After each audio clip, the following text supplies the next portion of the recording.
आप सभी का स्वागत है हमारे चैनल पे।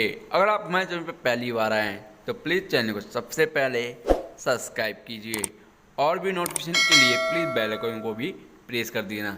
तो दोस्तों, आज का जो हमारा टॉपिक है, जय हिंद का नारा सबसे पहले किसने लगाया। तो दोस्तों, चलते अपने टॉपिक पे।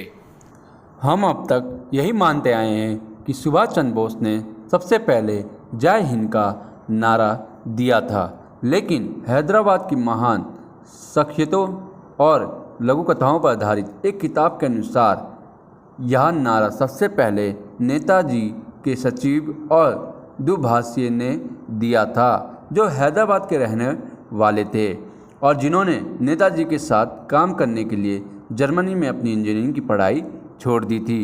अपनी किताब लिटोस्ट ऑफ हैदराबाद में पूर्व नौकरशाह नरेंद्र लूथर ने कई दिलचस्प लेख लिखे हैं, जो अपने रूमानी मूल और मिश्रित संस्कृति के लिए प्रसिद्ध इस शहर से जुड़े दस्तावेज, साक्ष्यों, साक्षात्कारों और निजी अनुभवों पर आधारित है।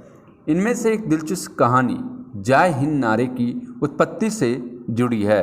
लेखक के अनुसार यह नारा हैदराबाद के एक कलेक्टर के बेटे जैनुल आबिदीन हसन ने दिया था, जो इंजीनियरिंग की पढ़ाई करने के लिए जर्मनी गए थे। लूथर के अनुसार द्वितीय विश्व युद्ध के दौरान नेताजी भारत को आज़ाद करने को लेकर सशस्त्र संघर्ष के लिए समर्थन जुटाने जर्मनी चले गए थे। उन्होंने कहा, नेताजी वहां भारतीय युद्ध कैदियों और अन्य भारतीयों से मिले और उनसे अपनी लड़ाई में शामिल होने की अपील की। हसन नेताजी से मिले और उनकी देशभक्ति और बलिदान की भावना से प्रेरित होकर अपनी पढ़ाई खत्म कर उनके साथ काम करने की बात कही।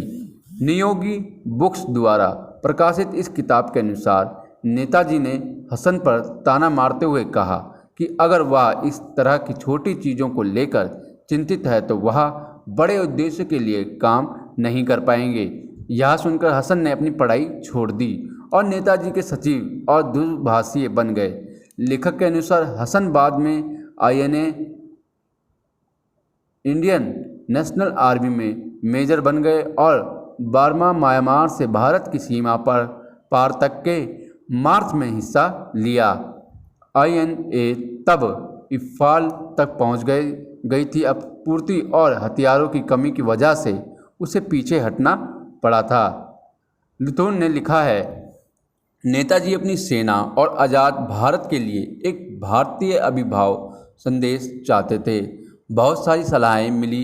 हसन ने पहले हेलो शब्द दिया, इस पर नेताजी ने उन्हें तपट दिया। फिर उन्होंने जय हिंद का नारा दिया, जो नेताजी को पसंद आया और इस तरह जय हिंद आईएनए और क्रांतिकारी भारतीयों के अभिवादन का आधिकारिक रूप बन गया।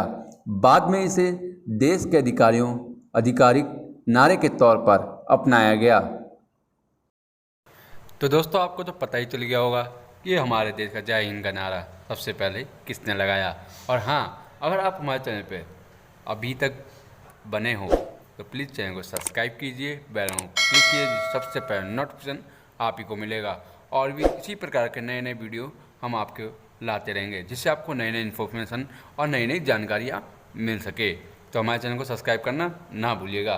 दोस्तों, बहुत बहुत शुक्रिया लास्ट तक बने रहने के लिए। धन्यवाद।